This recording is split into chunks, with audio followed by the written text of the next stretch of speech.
Hey, how's it going today? Excuse my appearance. I kind of roll out of bed and I have curly hair, so especially when it's summer. So please excuse the puffy and the mess that it is. So my apologies, but want to kind of quickly catch up what happened last night, and that was that I talked to my ex-wife, and it was good. I had kind of identified issues that had occurred as a result of my OCD experience, and it helped me reflect on a lot of different things, and I'll kind of talk about those. And but yeah, I think it really ties in with some of the challenges when you have ROCD, which is romantic OCD. So a couple of different things. So I always struggle taking care of people, especially my significant others, and the root cause of it is when you have OCD, you have a lot of intrusive thoughts that come in, and there was constant paranoia that I was doing something wrong in terms of the prescriptions that I was giving, the amount I was filling up, the food I was giving, and I was constantly thinking that things were bad were going to happen to her as a result of my actions, which then escalated my stress level. That then you go from being extremely worried and concerned about the person, where then all of a sudden it kind of blows up. You blow up on the person because all of a sudden all this stress and tension of that is really, I would say, is concerns about taking care of that individual have totally engulfed yourself in stress because you're so paranoid, like I said before, that something you're going to do is going to hurt that individual. And it's not something that I really could see before, because I always felt guilty that I had these thoughts or thought I would be too embarrassed to say some of these things out loud. So that was a big one. Not being able to let go of stuff was another thing, and it wasn't intentional. One of the biggest changes I'm going through right now is that I'm trying to figure out how to live without having my mind constantly taking up space in my life, meaning not my mind in that sense, but the sense of that the stress isn't engulfing me and I'm not being driven by an obsession in things. So the compulsiveness with going out and maybe buying things that I shouldn't have to fulfill something to make myself better. I'm not, one thing that a complaint that I had heard in the past was that I'd walk around with headphones on, listen to music and my iPad and stuff like that. But that was also kind of a coping mechanism that I didn't realize, because that was a way for me to shut my mind off of being alone. Sometimes just compulsions of going down and checking to make sure something was off in the house, making sure water maybe in the basement was off, or upstairs in the room, or going back in to check to make sure something was a certain way. Again, it sounds so crazy that it was something that I could really communicate with somebody, because I just thought something was wrong with me. So the biggest challenge too was, I think, the initial period of when you're dating somebody, especially in my case, was that you go out, you're having fun, and you're consuming alcohol, which with somebody who has OCD, that dramatically alleviates that stress in your head, where you can kind of really be yourself. So it's now a matter of, I feel that I'm now the person I should have been in the past, where I can now just kind of enjoy life. Like, I'm able to go outside in nature and really observe it. I'm not hyper focused on going home when I go out. So before, I used to hate leaving the house.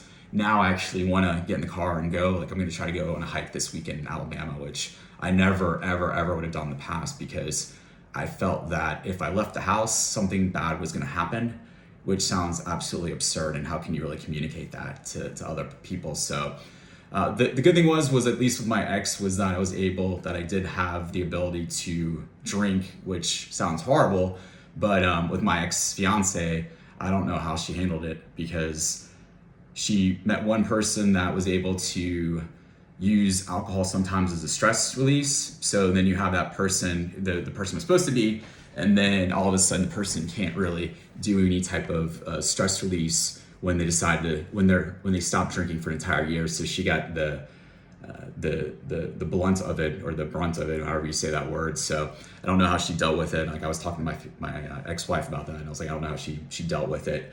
And with that being said, when you're constantly looking for something wrong with somebody, You don't really listen to how they're feeling. So you're looking for things that are wrong with them. So you might talk to other people, not that you're going to cheat, but you're essentially fishing to find something about another person that is interesting. So then that you can then apply that to find fault in that other person. So don't know for a year how she did it.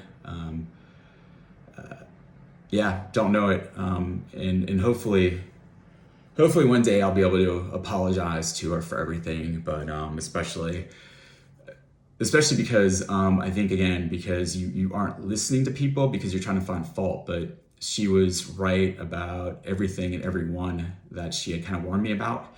And that's a tough pill to swallow. And it's even something my ex-wife said as well, is that the lack of listening and communicating and trusting that individual, because you're always, like I said before, I hate to keep bringing this thing up over and over, but you're always kind of looking for something, as well as the vice versa of it. You see the person out and you see people who are praising them, and the thing that comes in your mind is am I good enough to be with this person? And that's definitely what happened with my ex fiance as well.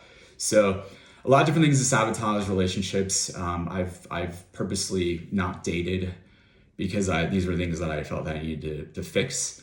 And but the best thing I've done so far is to go back and talk to people that I've hurt, like I said yesterday, friends, and then exes, to explain that while it is my fault, at least now I finally have been treated where I can explain to them that it wasn't intentional, and thank them for everything, especially like my ex-fiance with the year that I couldn't drink or really do anything. I was just totally crippled with obsessions over absolutely everything, including my situation.